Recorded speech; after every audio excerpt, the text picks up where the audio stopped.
So we have about 10 minutes for a discussion.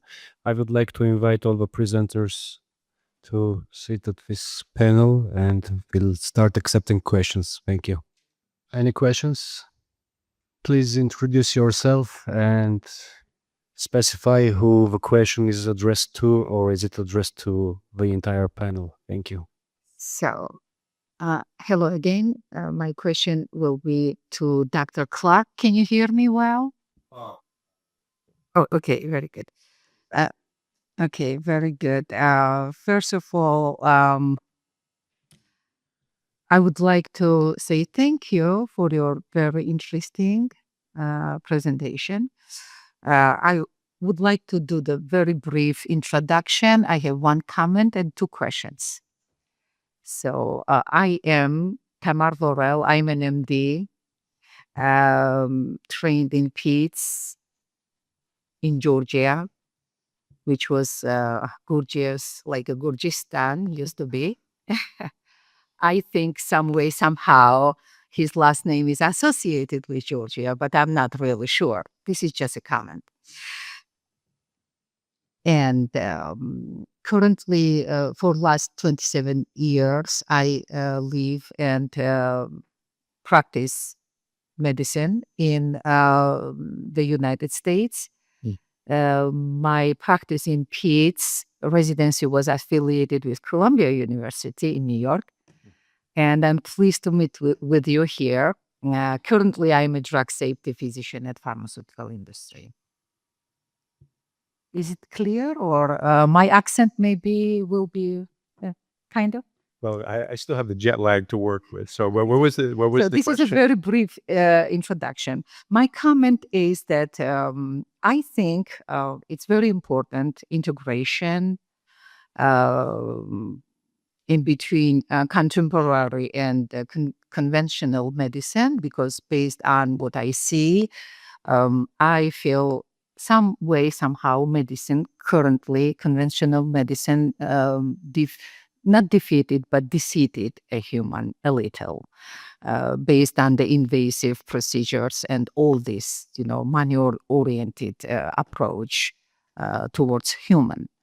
My question to you, Dr. Clark, is two questions. First, if it is known what was a cause of death of Gurdjieff, cause of death, and second question is how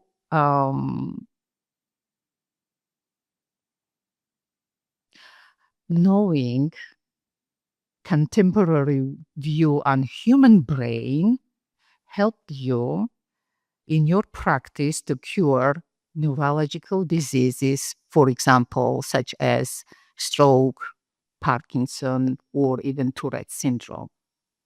It's a kind of very curious question.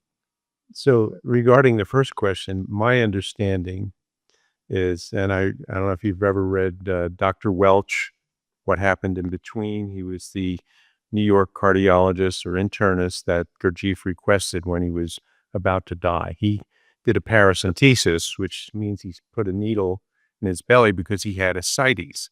I think he had liver failure and maybe some congestive heart failure, but he had fluid buildup in his belly. So what he actually died from, I suspect it was related to that. It's interesting because in reading over the years, Oscar Acaso, who was, I think, is one of these fake gurus, he said Gurdjieff died of multi-system organ failure. All his organs were, how the hell does he know? He wasn't there.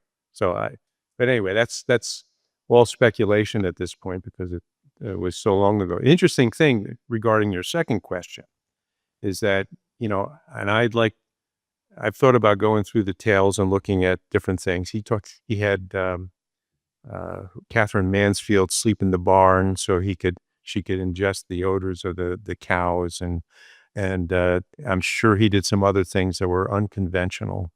But when he was dying, he called for the American doctor who was, learned the traditional American way. Frankly, and I dealt with a lot of stroke over the years.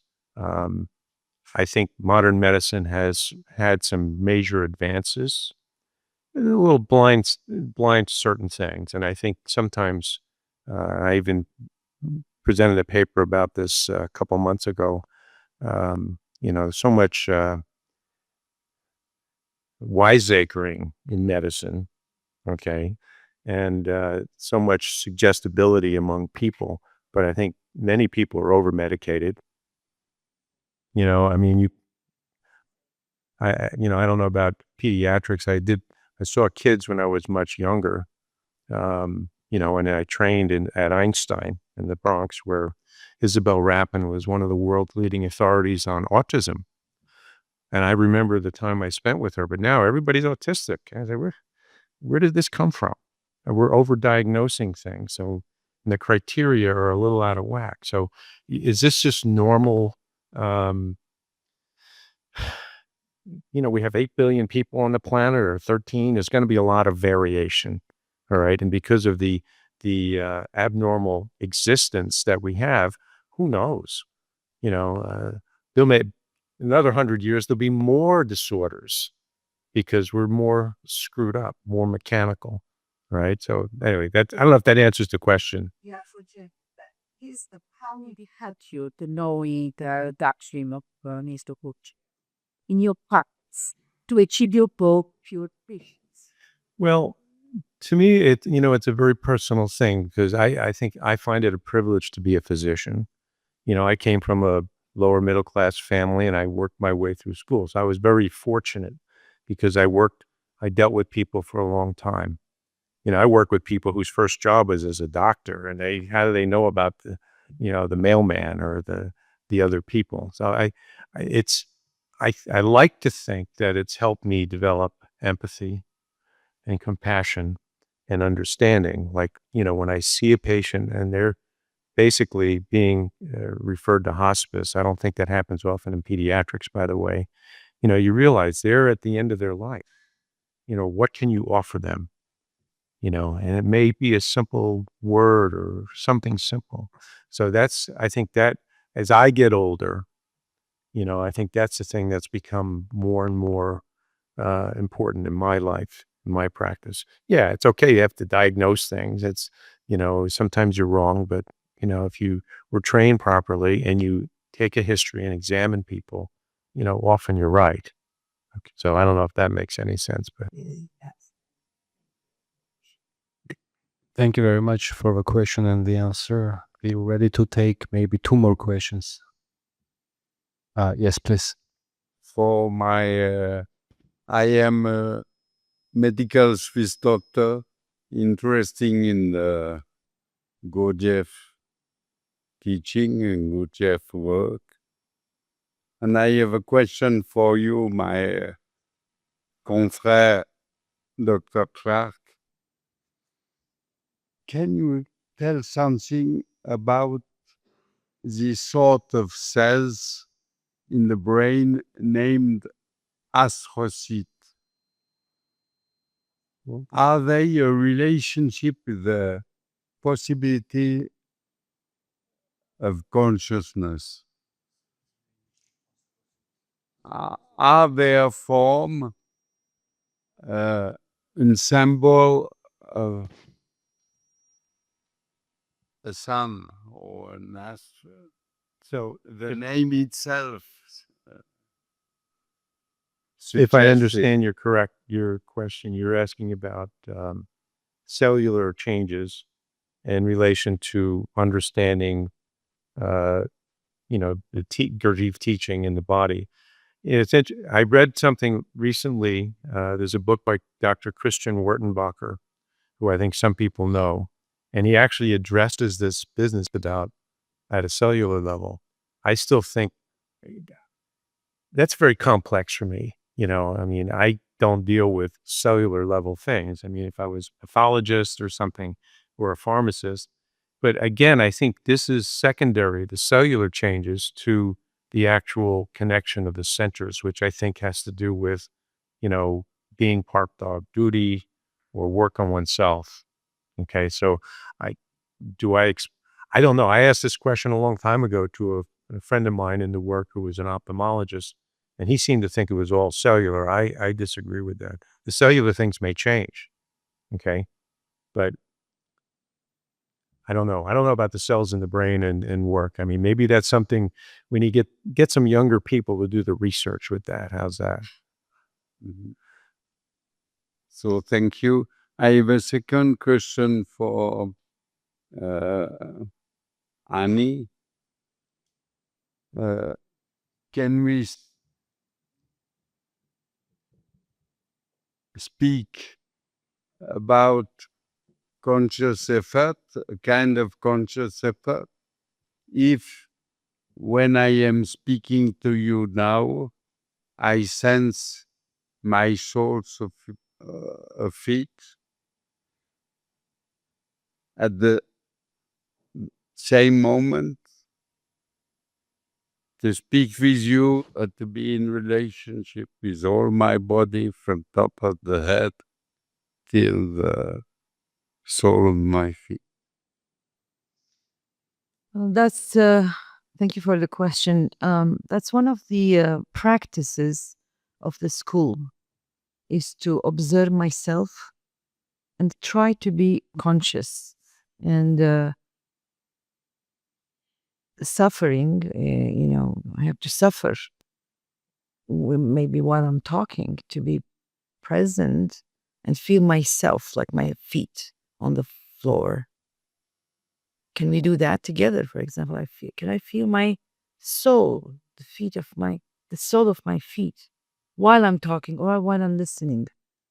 And how long I can keep that attention between the two. In a minute, it could disappear because my mind could fly. Oh, I'm thinking I heard something like that, or my wife is waiting, the dinner is on the table, and I have to pick up the children, and I forget that I have a body. I forget to connect with something, and they haven't taught us. My grandmother forgot to teach me, to tell me. So how to practice, how to remember myself. My body is the tool. Does that answer your question a little bit? Thank you very much. Thank you. We'll take the next question from Dr. Aziz. Yeah, I have a question for Professor Massinian. Would you consider the possibility that the self-designation of a sleeping person could be different from the self-designation of a waking person, using Gurdjieff's terms? Thank you very much for this deep question. I think the situation is the same in essence, because when we are awakened, the situation is the same. At first step, we are sleeping. So I have a thinking, but I don't know how it functions. What does it mean, my thinking, my feeling, etc. So the tragedy is deeper when I'm sleeping, because I'm not aware of anything in that situation. So I mean, if I wake up, it doesn't mean that I can now deal totally with my thinking.